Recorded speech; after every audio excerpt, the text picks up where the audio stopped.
Hey everyone, this is Roberto Blake of robertoblake.com and welcome to Web Design News. So for Web Design News, we bring you awesome stories on design from all around the web. And these stories are brought to you by our friends over at webdesignernews.com, where you can check out all these interesting stories in full detail.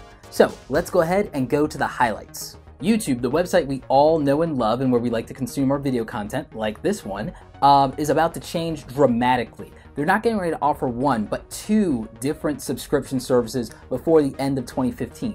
YouTube has gone through some huge changes for 2015, including the release of YouTube Gaming. Adding more changes on top of these might seem like it's a little much and like it's going to really disrupt the YouTube community. I'm actually a little concerned. At this point, we don't know nearly enough about what these two new subscription services will be. One of them is tied more to the Music Key service, which has been in beta for quite a while now, and the other is a yet unnamed service that aims to be similar to Netflix in nature. So that's what we know so far. There are a few interesting things to note. YouTube has had some issues and debate with different music industry entities and providers for a long time now in terms of the way that they handle music copyright. Despite this fact, YouTube is still the largest online music streaming service in the world, even dwarfing Spotify despite its growth. More than 45 of the top 50 most viewed YouTube videos are in fact music videos. So that's something that's interesting to take note of here. Now, as for YouTube creators are going to be in a position to put some of their content behind a paywall, but we still don't know what form this would take. There's a lot of speculation. This was actually supposed to be released earlier this year, but there have been a lot of changes since then, and you have to wonder if the larger YouTubers will be okay with this and get on board, or if there's some resistance there, or if they possibly are looking at moving to other platforms. So I'll keep you posted as this story develops, and when the new version of YouTube's paid services comes out, we'll obviously be covering it here.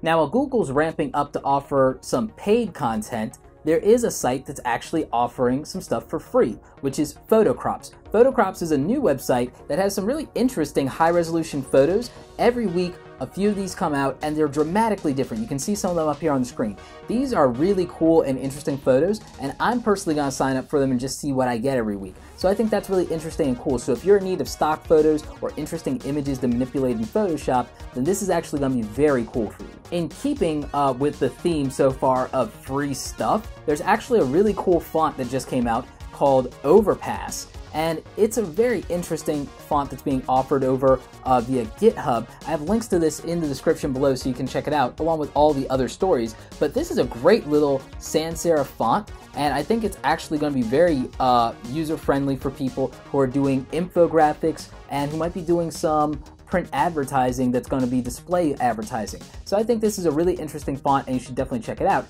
Hey, it's free, right? Our last story is one that's really interesting to me, and it actually does revolve around infographics, or should I say GIFographics?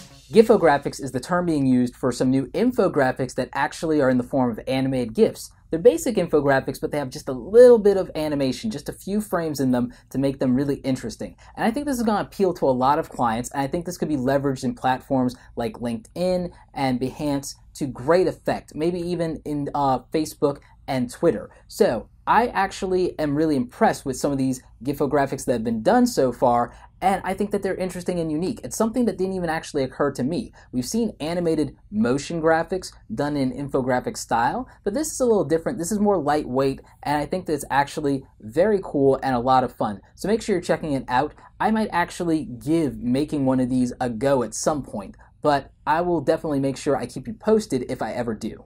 So that's it for this week's Web Design News. Remember, all of these articles and more can be found in the description below, so make sure you're checking that out to get the full story from our friends over at webdesignernews.com. Let me know, what did you think was the most interesting story in this week's Web Design News? I want to know that in the comment section below. Anyway, like this video if you like it. Don't forget to subscribe. Check out the other awesome content on the channel. As always, you guys, thanks so much for watching, and don't forget, create something awesome today. Who knows? It might end up here in the news.